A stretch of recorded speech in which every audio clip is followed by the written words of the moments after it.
Boa tarde a todos os que acompanham o nosso canal Pelos Caminhos da Segunda Guerra Mundial. Prazer em estar com vocês novamente. Vamos esperando as pessoas entrarem para que todas possam aproveitar o máximo, tá?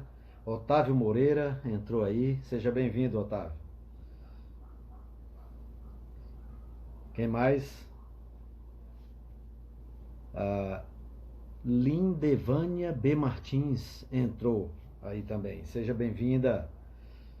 Vamos recebendo as pessoas à medida em que a gente vai, para daqui a pouco começar o assunto, tá? O nosso tema de hoje.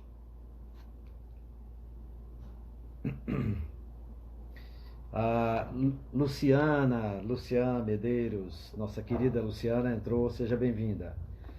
Valeu, Otávio. Vamos lá, esperando mais pessoas entrarem para a gente. Boa tarde, Luciana. Para a gente começar.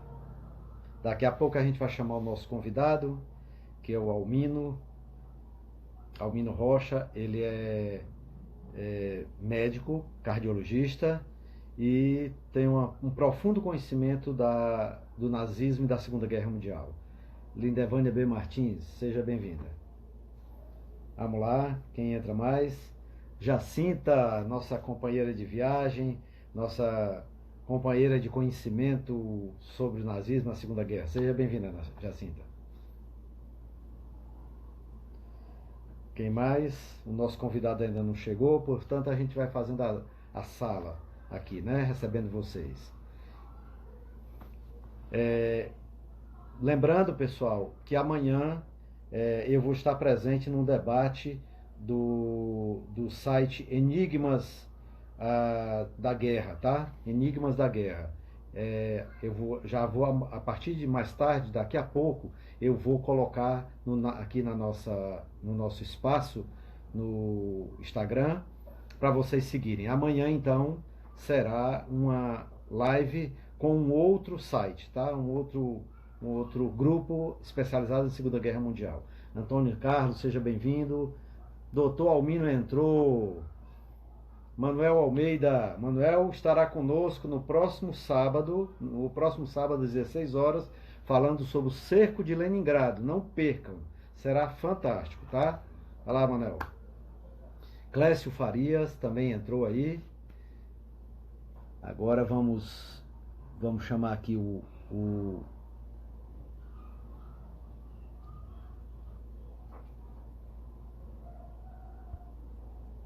vamos chamar o Almino para ele começar.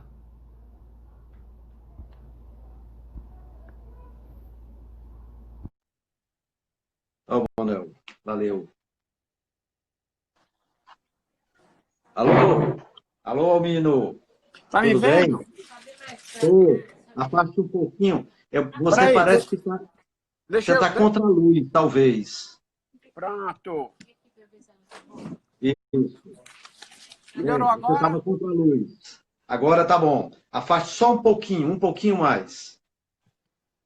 Tá bom, tá ótimo, tá ótimo. Baixa um pouquinho a câmera para aparecer mais você assim. Pronto. Tá ótimo. A Zuleika entrou aí. Seja bem-vindo, Zuleika.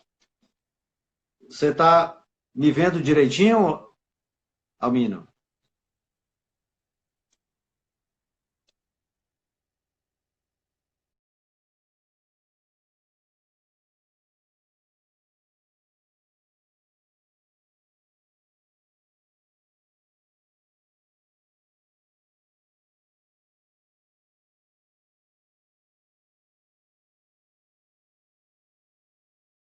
Tarde. O Almino caiu, aí ele vai me peça aí de novo, Almino, para entrar, para autorizar. São esses acertos iniciais que ocorrem nas lives. Eu já estou acostumado, tá? Às vezes a tecnologia é uma coisa fantástica, né? Fantástica. Mas tem que estar favorável. Opa.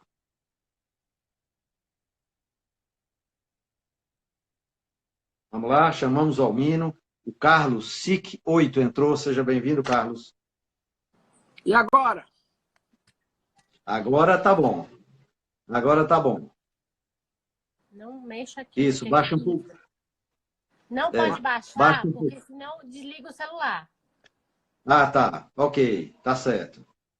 Adriana, PLC entrou aí. Ela é minha filha. Eu sou o Hitler dele. Ela é minha Gorete, viu?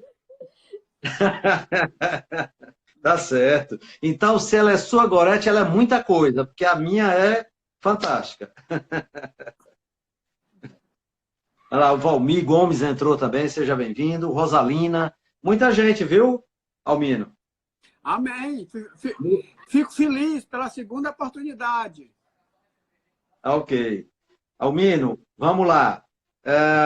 O Sângelo aí, o nosso amigo Sângelo, acabou de entrar. Seja bem-vindo, Sângelo. Juliana Vieira. Seja bem-vindo, Juliana. Olha aí, o Valmir Gomes, que deve ser seu amigo, falando aí, parece que conhece você. O Éder entrou também. Sou eu. Vamos lá.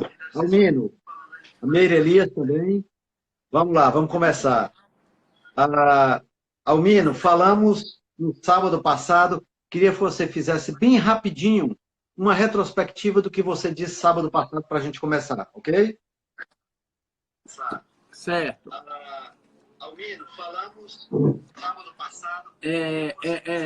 Rapidinho, uma retrospectiva do que você disse sábado passado para a gente começar, ok? Eleazar, Aí, eu fico muito honrado por essa segunda oportunidade. Nós estávamos falando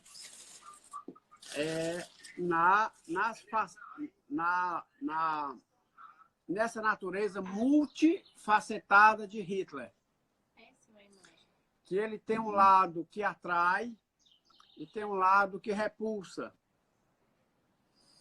Ainda hoje, e parece que essas duas forças, cada vez mais, eu queria que essa nossa segunda oportunidade fosse mais interativa. Eu vou talvez colocar algumas iscas, vamos dizer assim, e tentar fazer uma coisa mais interativa. A minha esposa está me dizendo que talvez a luminosidade não esteja tão boa. Vocês querem que eu tente trocar de lado? Deixa eu ver. Almino, faz o seguinte, tem um outro ajuste também, viu, Almino? Eu mudo. Pronto. Almino, tem um assim, outro... gente? Pronto. Não está. Almino, tem um outro ajuste aí. A sua imagem, ela está pixelada, tá? Ela tá assim. Então, o que é que você faz? Normalmente, eu desligo o Wi-Fi e deixo só na rede, porque aí melhora. Pronto. Ok? Peraí, deixa eu ver. Faça isso aí.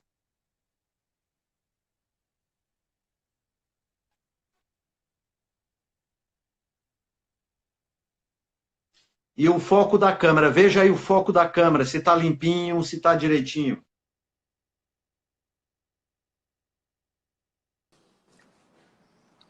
Pronto, eu acho que não mudou muita coisa. Vamos tentar assim mesmo. O foco da câmera tá direitinho, você viu?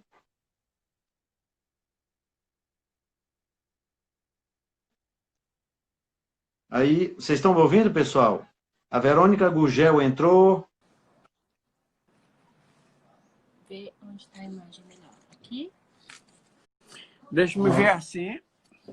Aqui, amor. Aqui, ó. Pronto. Pronto. Acho que assim é melhor. Isso.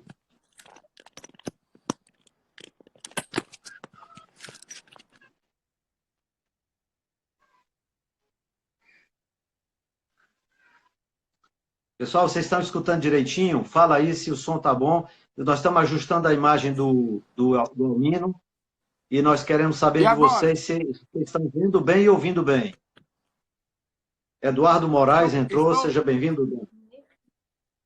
Estou ouvindo bem. Ainda não está perfeita, Almino, mas tudo bem, vamos continuar assim. Mas tá bom, melhorou. Vamos lá. Então, você dizia que você quer uma coisa mais interativa, não é isso? Isso. Tá. Vocês querem... Do tipo assim... Pronto. Pronto. Posso começar com algum pensamento inicial ou já existe alguma pergunta, alguma ideia que a gente possa começar? Não, eu acho que você pode começar a exposição e depois a gente... olha, o pessoal está dizendo, Almino, passa um pano na câmera frontal. Passa um pano na... Só um minuto.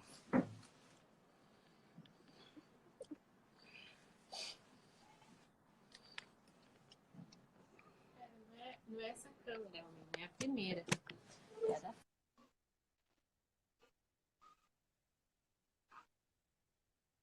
Pronto, melhorou.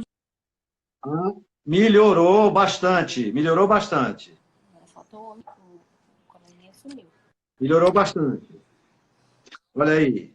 Pronto. O Tiago Tomás Cardio.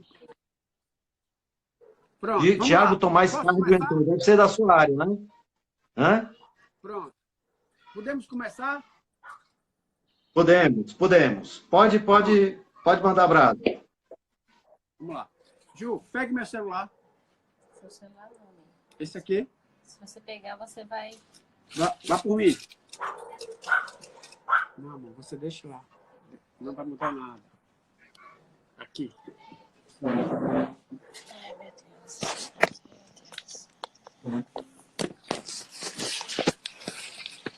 Prestem atenção. Isso aqui é uma lanterna. Eu chamo isso de foco. Só um minutinho. Amor, talvez seja melhor. Deixa aqui. Amor, deixa aqui, por favor. Eu pedi para tirar foco, mas não mudou. Gente, vocês vão ver o que eu quero fazer. Um foco.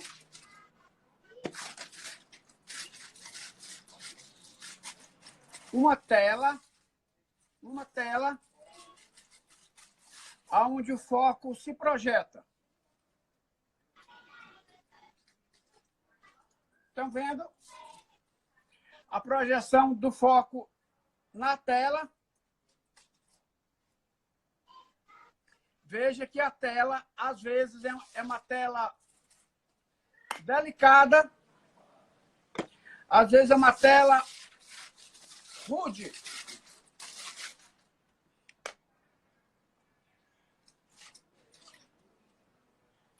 Eliazar, a pergunta é: os mitos, eles não são a luz. Os mitos são a tela. Às vezes a tela é amarrotada e rude. A tela onde o mito se projeta é bem rudimentar. Der Führer existia nele próprio ou Der Führer existia nas pessoas? O que era Der Führer? Der Führer era isso? Ou Der Führer era isso? Isso. De acordo com o que você falou no sábado passado, nos apaixonamos, um ser humano, quando nós nos apaixonamos por alguém, nós nos apaixonamos pelo que aquela pessoa é ou pela imagem que nós projetamos nela. Isso. Aquilo que nós amamos é o que ela é ou que nós insistimos e pensamos em ver nela. Eu estou fazendo isso para elaborar um raciocínio sobre o que é o mito.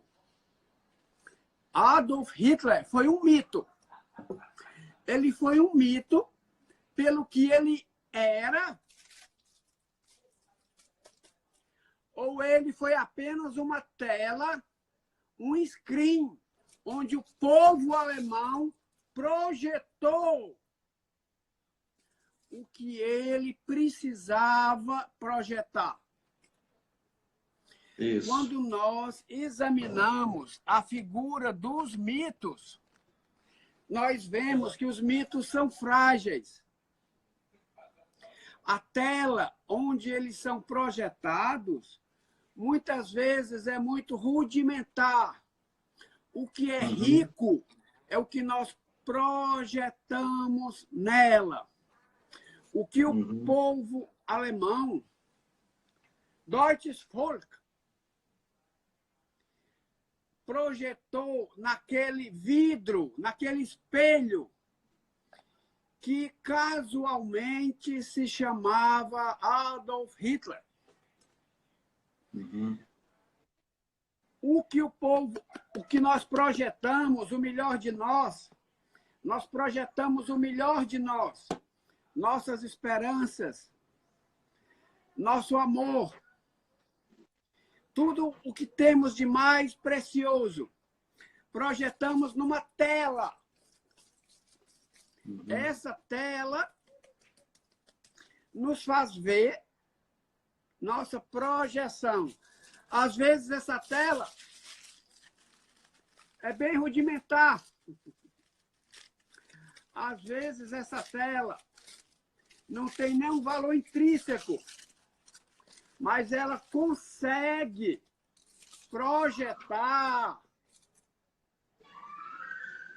o que nós temos de mais precioso. Chama-se isso o mito. Quando eu me apaixono, na juventude, por alguém, a beleza do que eu julgo amar está na tela que eu elejo ou está simplesmente naquilo que eu julgo ver? Se nós raciocinarmos desse ponto, o mito de Deutsches Volk, a tela, que tela era essa? Que homem era Adolf Hitler? Adolf Hitler. Isso aqui é 1919. Ele tinha 31 anos. Nessa época, um João Ninguém. Isso. O que esse homem tinha que 10 anos depois faria uma multidão de 1,5 milhão de pessoas levantarem seu braço para ele numa cidade como Nuremberg. Eu quero só deixa para a gente raciocinar um pouco, maturar sobre o que é um mito. Adolf Hitler, ele funcionou como uma tela onde o povo alemão projetou um monte de coisas. As suas expectativas. E achou que aquela tela era o povo. Isso.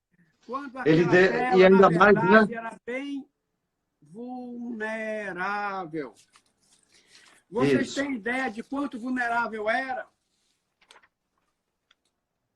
A primeira vez que Der Führer colocou uma roupa tão chique,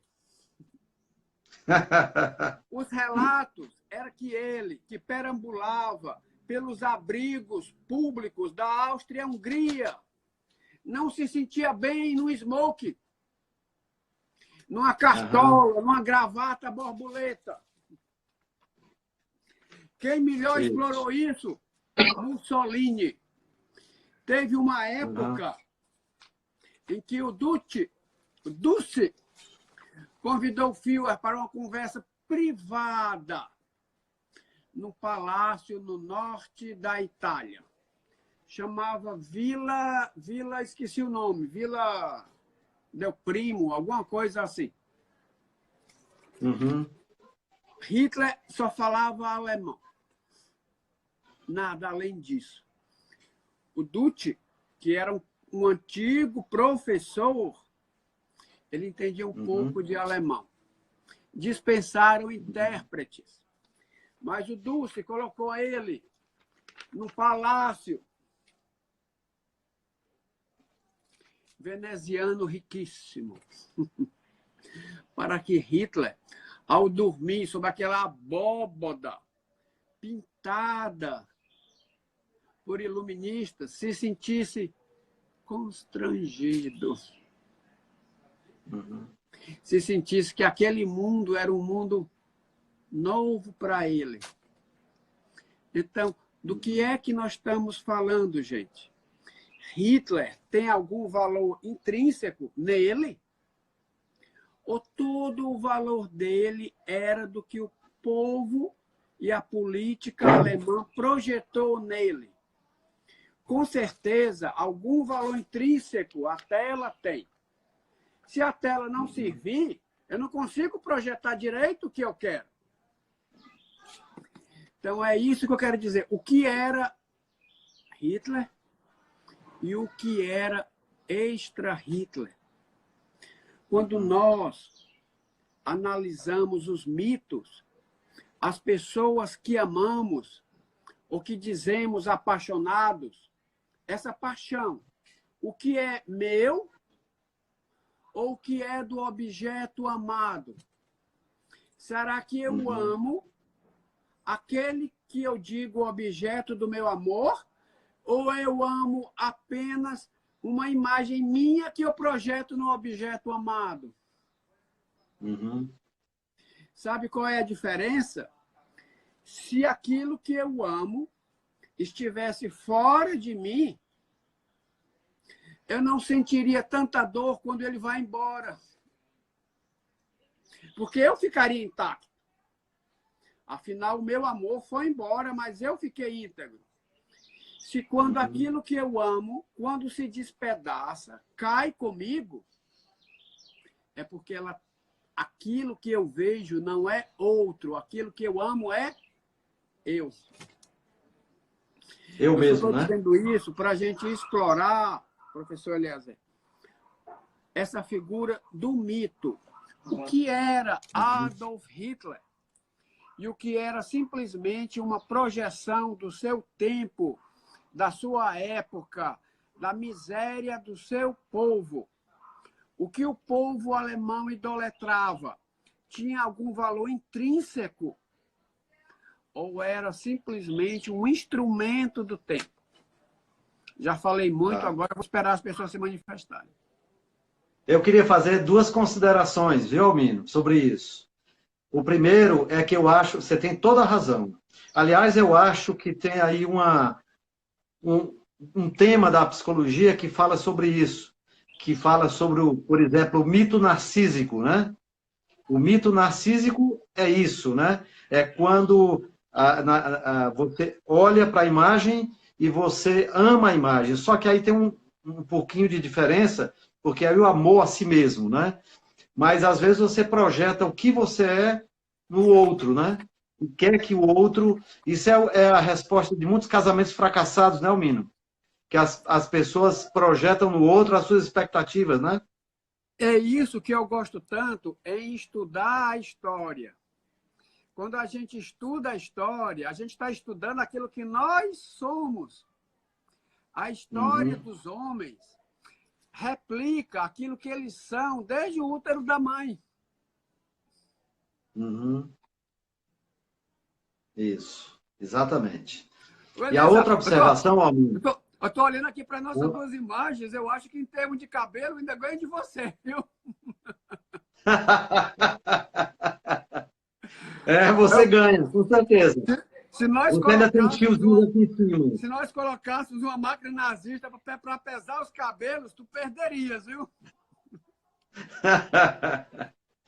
Almino, a outra consideração que eu quero fazer é que eu acho, você tem toda a razão, que à medida em que as expectativas são maiores, ou seja, as necessidades são muito maiores, são mais profundas, da mesma forma, é diretamente proporcional às expectativas que eu lanço sobre o outro, né?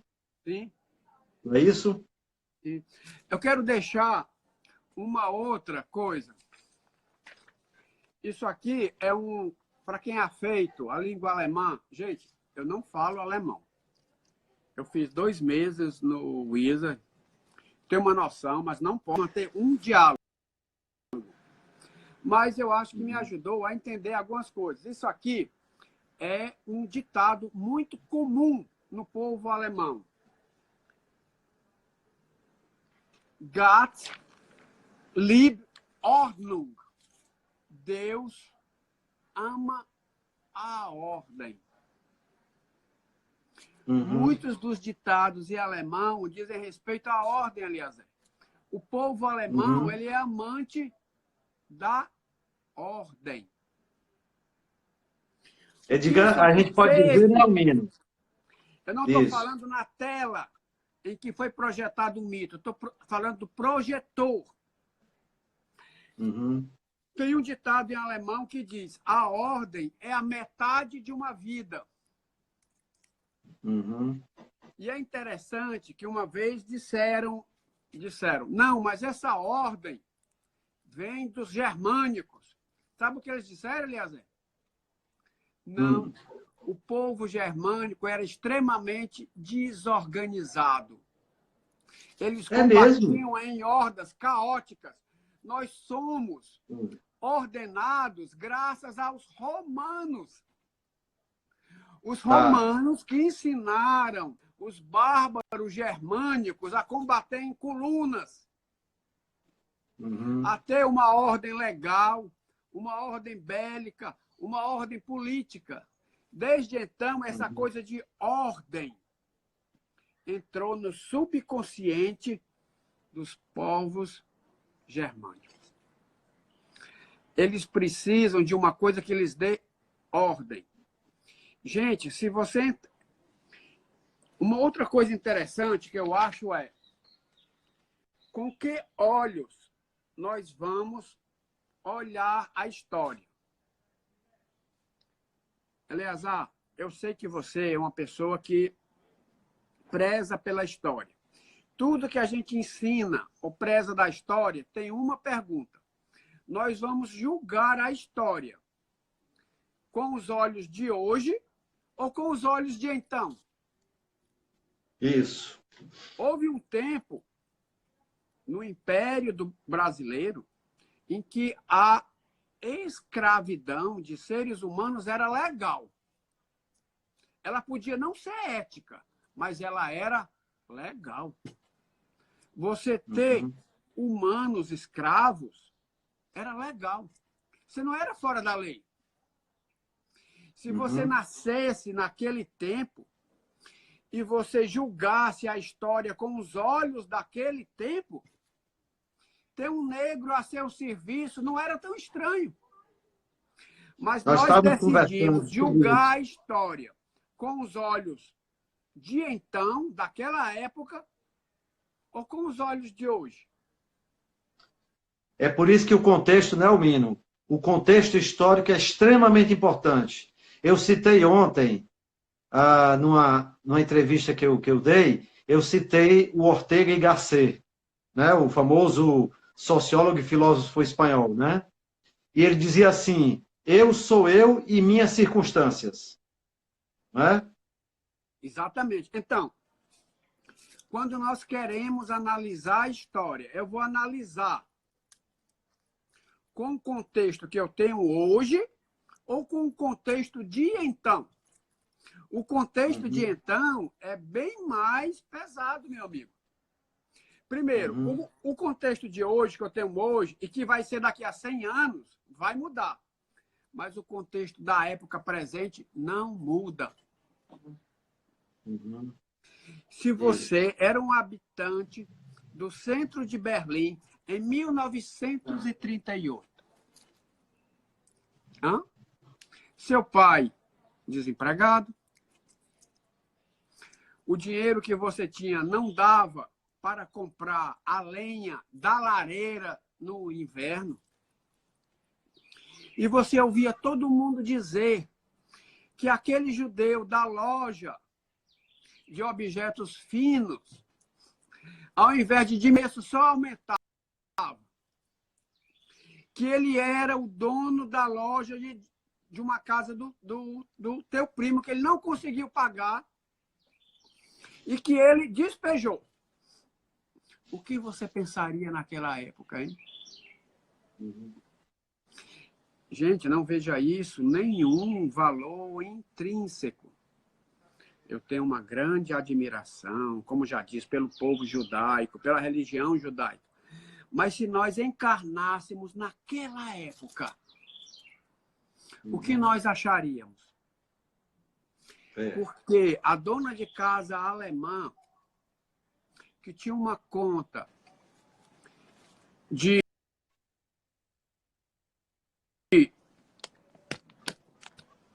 bibelôs de porcelana, possuída por judeus, que na grande inflação ela não conseguiu pagar.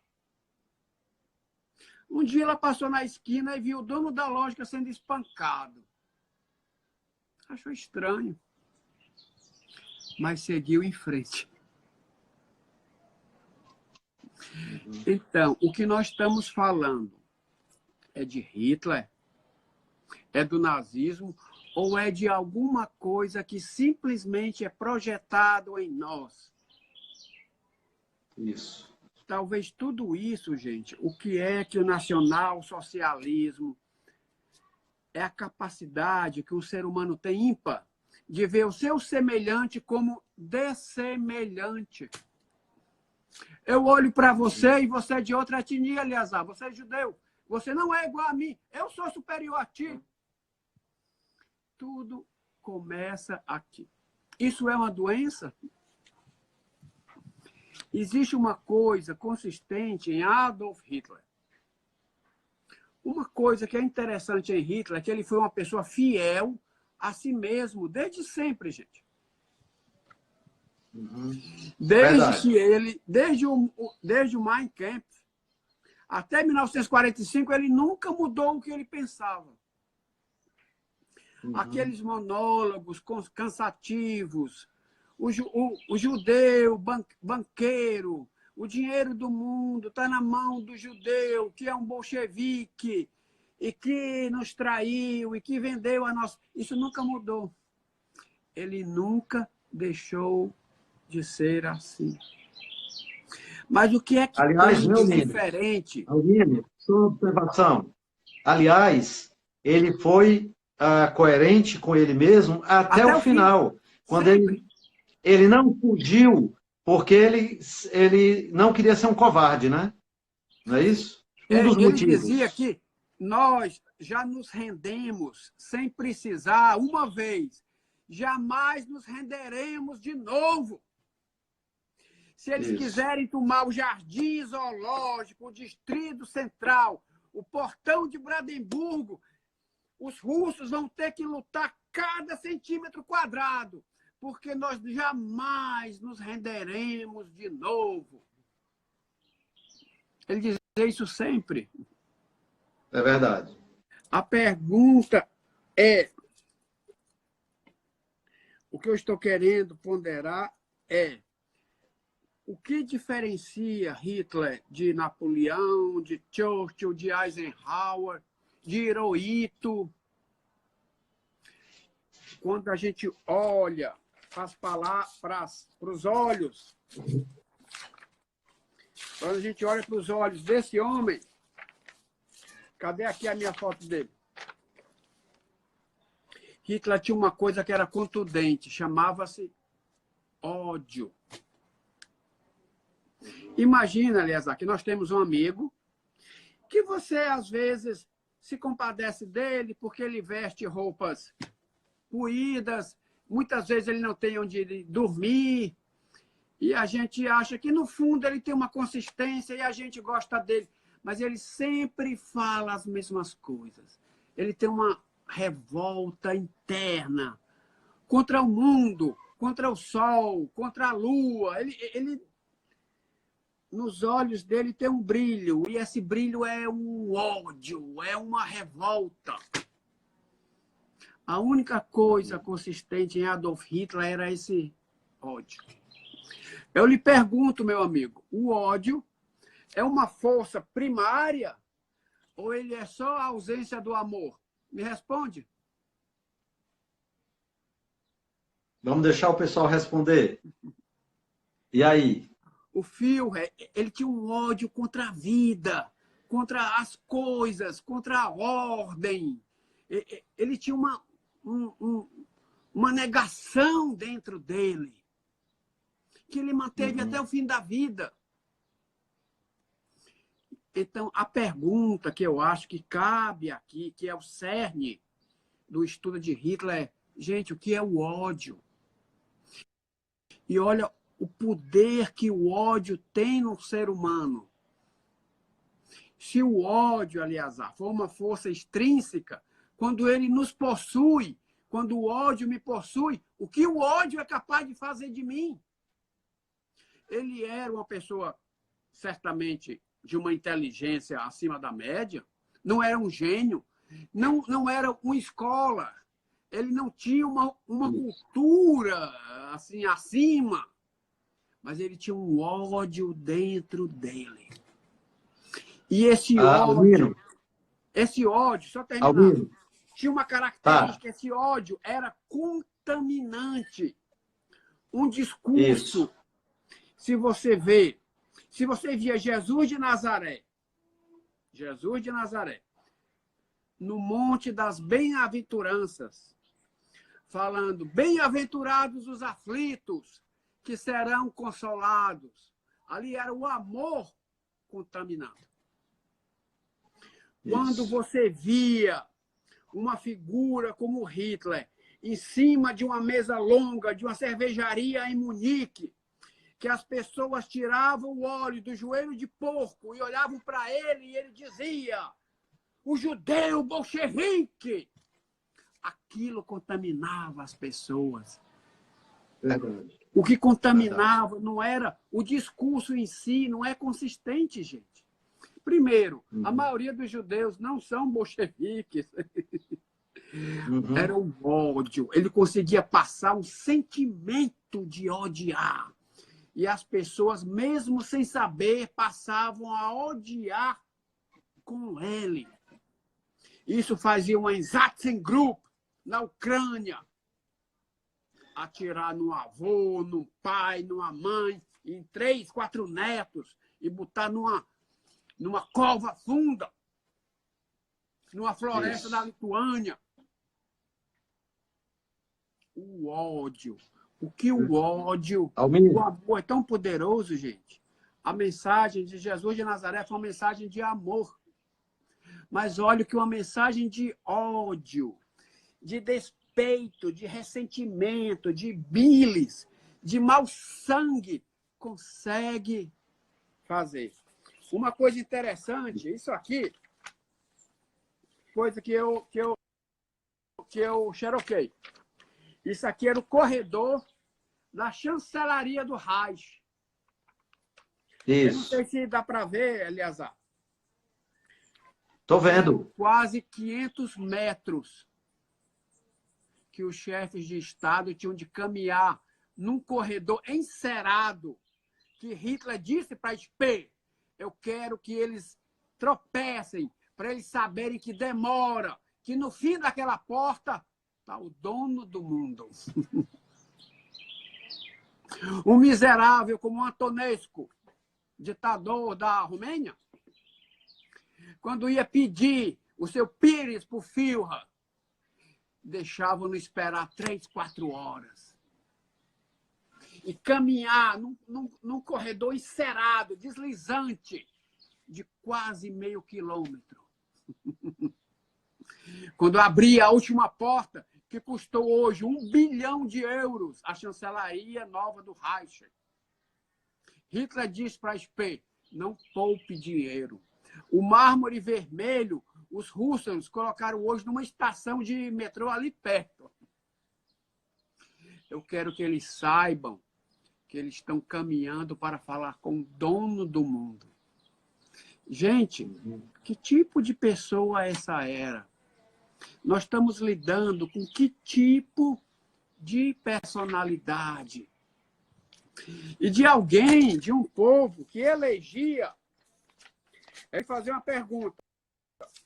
Sabe o que é isso aqui? O que é isso aqui? Edelweiss? Edelweiss. Edelweiss? Uhum. Branco nobre. A flor dos Alpes, que é talvez o símbolo da Áustria. Eles Isso, achavam exatamente. que era um símbolo da pureza racial. Isso. Que autorizava um ser humano a olhar para um cigano, olhar para Jesse Owens e dizer: você não é igual a mim.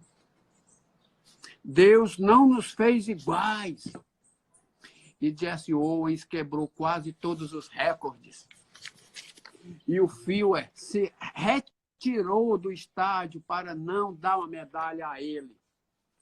Veja que o alemão fazia o cumprimento nazista. Owens não sabia o que fazer, bateu continência. Então, o que é isso? Então, isso que Hitler tinha, essa é a minha pergunta, Elias. Esse ódio, esse ressentimento, essa bilis, esse sangue grosso, a quem ele sempre foi fiel.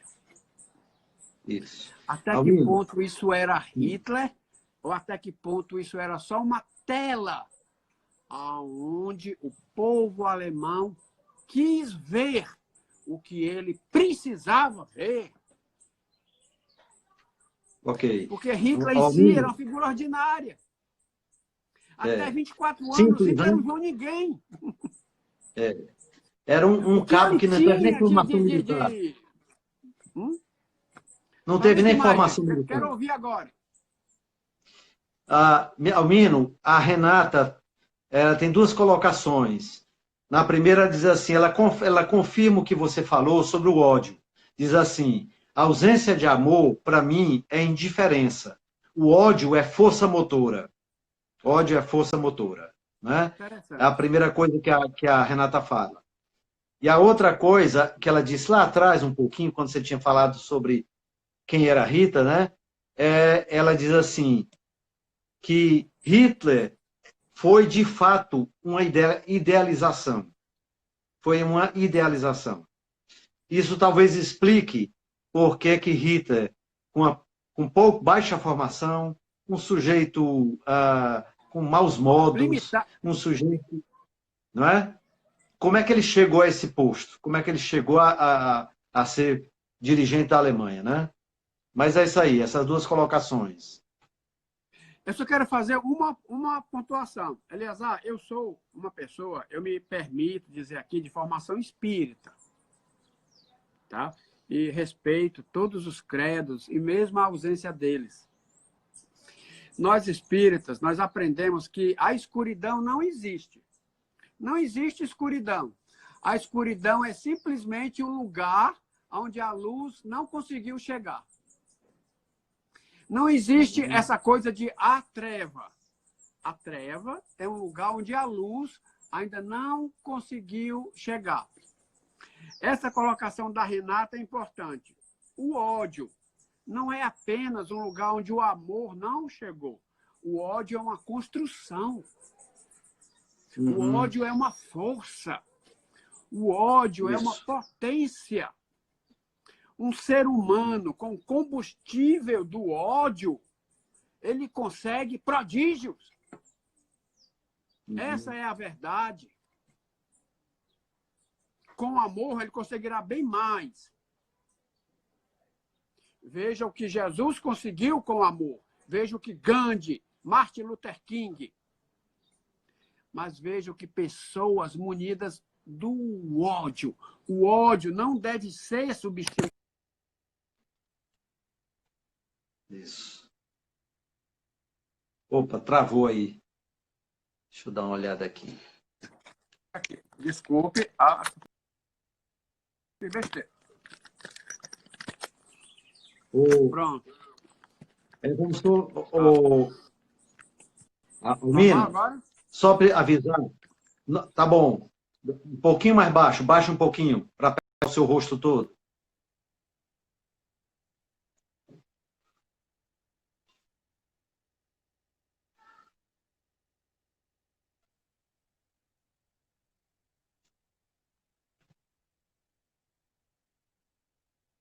Pronto. Almino, pronto? Ok, ok. Almino, faltam 15 minutos, tá? Então a gente já vai, assim, sabendo disso, a gente já vai encaminhando. Mas vamos lá. Pode seguir. Está me ouvindo? Então, assim, eu acho que a figura de Hitler, poucas vezes na história da humanidade, houve tamanho inóculo de ódio concentrado. Gente, o argumento que eu tenho é que tamanho inóculo de ódio é uma forma de doença. Você vai dizer, doutor Almino, você falou óbvio, Hitler era um doente, Hitler era um psicopata, Hitler era um doidinho.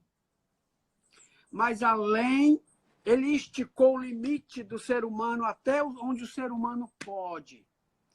Ele mostrou até que ponto o ódio, concentrado, mobilizado, canalizado, consegue fazer. Porque a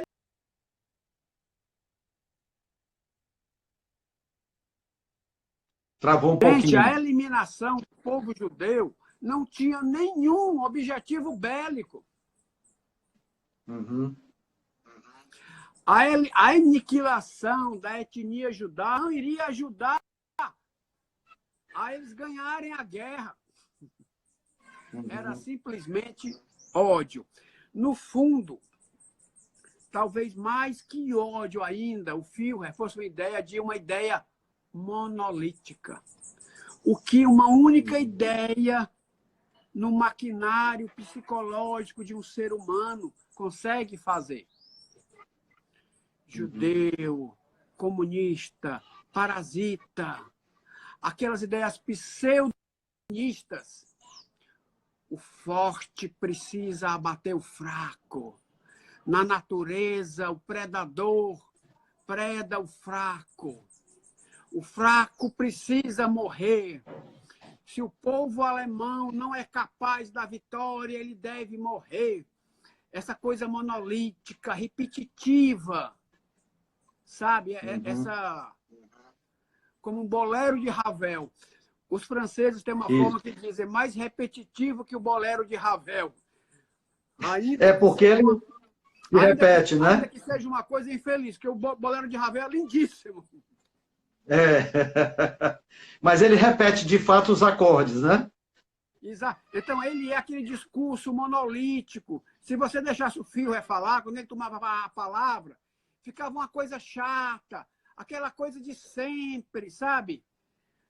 O judeu, o parasita, o mundo, a etnia, o forte. Então, assim, a ponto, uma ideia monolítica consegue envenenar a história. Hitler, ele não conseguia lidar com opiniões contrárias. Um general dizia uma coisa, um líder dizia uma coisa diferente dele, ele não tinha contra-argumento. Ele ficava desesperado, dizia, Ich bin der Führer! Schweigen Sie! Cala a boca! Porque ele não sabia lidar. Então, opiniões contrárias. Adolf Hitler é uma alegoria do quanto uma ideia monolítica numa mente humana consegue fazer, gente. E olha que os nazistas deram trabalho, gente. Os nazistas deram trabalho. Por pouco nós não estaríamos falando alemão. Se eles não tivessem invadido a Rússia, gente, eles tinham dado muito trabalho. Muito trabalho.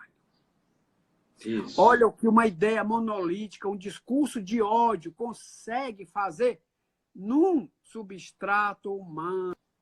Uma ideia de ódio que usou um povo que produziu Beethoven, que produziu Kant, que produziu Schopenhauer, que produziu Nietzsche. Mas uma coisa interessante, o alemão de hoje ele tem que se orgulhar da história do seu país. Hitler foi uma mácula, mas foi uma mancha num país que tem uma história, que tem um antes e tem um depois, gente. Hitler foi um acidente, uma experiência da história. E que experiência foi essa, aliás? Uma experiência do ódio. Nem Gengis Khan,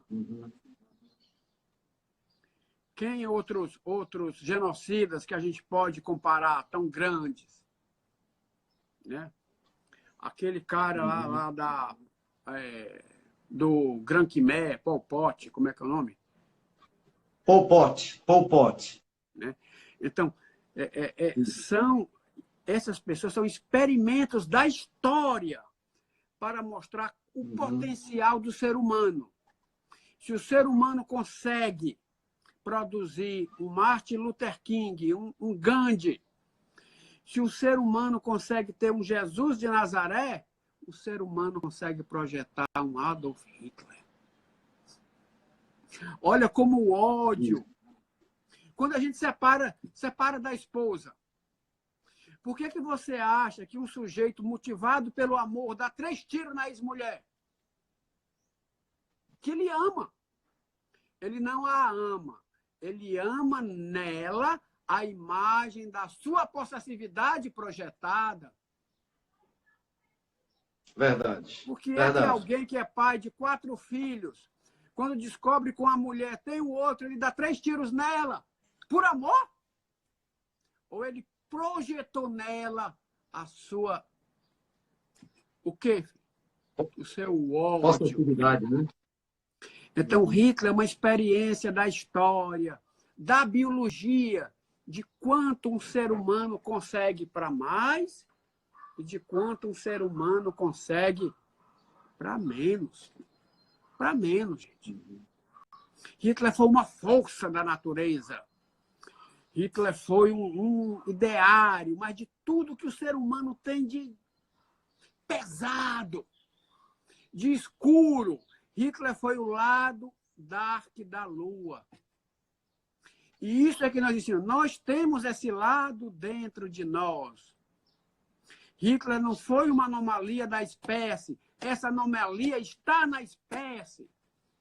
Então nós queremos projetar luz, nós nascemos para projetar amor. Olha o que o ódio consegue. Eu não estou falando, gente, da guerra. Veja o que os britânicos e os alemães fizeram em Dresden. Em Dresden, você não sabia se aquilo que estava queimado, um tronco de uma árvore ou um ser humano. O ar pegava fogo. Numa guerra não tem santos. Não temos essa ilusão de comprar o discurso do vencedor. O que nós estamos dizendo aqui é um discurso que só Hitler tinha, que era de eu vejo no meu semelhante alguém inferior a mim, porque ele é cigano, porque ele é homossexual, porque ele é judeu, porque ele é sei lá o quê. Isso está em nós, e isso é uma força poderosa. O ódio é forte, gente. Hitler é uma experiência do que o ódio, essa coisa mal resolvida é dentro dele, do que isso consegue fazer. Você com ódio, você mata sua ex-mulher, você mata você mata a si próprio. Ele fez isso. Então, Almir, eu acho que essa lição, assim, o fio vai estar dentro do ser humano, das nossas possibilidades. Olha isso aqui. Isso aqui chamava-se A Filha Judia de Hitler. Não sei por que ele se apaixonou por essa menina. Filha de judeus. Quer dizer, como todo ser humano, tinha alguma coisa boa dentro dele. Claro, gente. As pessoas ficam desconfortáveis em dizer isso. Ele sabia ser, quando queria, educado, polido, grato. Mas olha que o ser humano, quando movido por esse sentimento monolítico de ódio, é capaz de fazer. Almino, nosso tempo tá indo embora, falta pouquinho para terminar.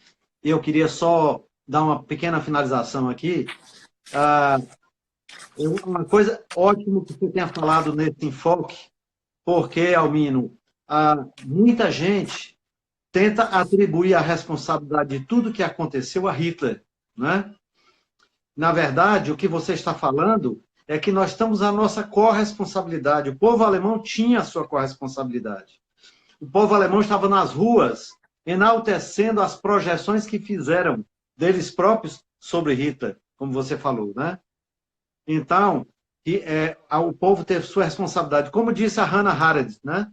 Hannah Arendt, as pessoas queriam que ela dissesse que ele era diabólico, que era um ser, foi uma aberração da natureza, um monstro, né? Na verdade, ele disse, olha, o Eichmann era igual a nós, era um ser tão comum igual a nós. Muitas vezes eram pais amorosos. Himmler chamava sua filha Gudrun de boneca.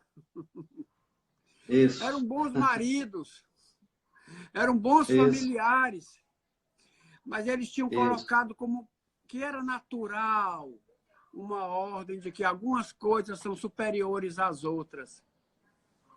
Isso, exatamente. Até que ponto Hitler existiria se não fosse o francês do Tratado de Versailles? Eles não querem admitir isso. Eu tenho grande admiração pelo povo francês. Eu morei na França há algum tempo. Mas, assim, e o colaboracionismo do francês lá dentro? E até que ponto essa soberba do francês não gerou o ditado de Versailles, que eles diziam? Se eles tivessem deixado a Alemanha ficar com o Ruhr, com um pouco mais de Marcos, será que teria gerado Hitler? Então, eu estou dizendo isso, essa coisa da corresponsabilidade. Nós somos corresponsáveis. Né? Não existe nosso tempo acabou. Individual. Nós somos uma parcela disso. Isso. Almino, por favor, faz o encerramento aí, que nós estamos chegando no fim e eu tenho que salvar a live. Faz aí tua saudação final. Gente, talvez, o meu fechamento é estudar sobre o nacional-socialismo alemão, sobre Adolf Hitler, sobre a Segunda Guerra. É um experimento maravilhoso do que o ódio consegue fazer quando o ser humano lhe é cativeiro. Olha o que um discurso de ódio consegue mobilizar num ser humano medíocre, limitado. Hitler não era um gênio da espécie. Hitler tinha sido um cabo. Hitler tinha tido uma educação formal.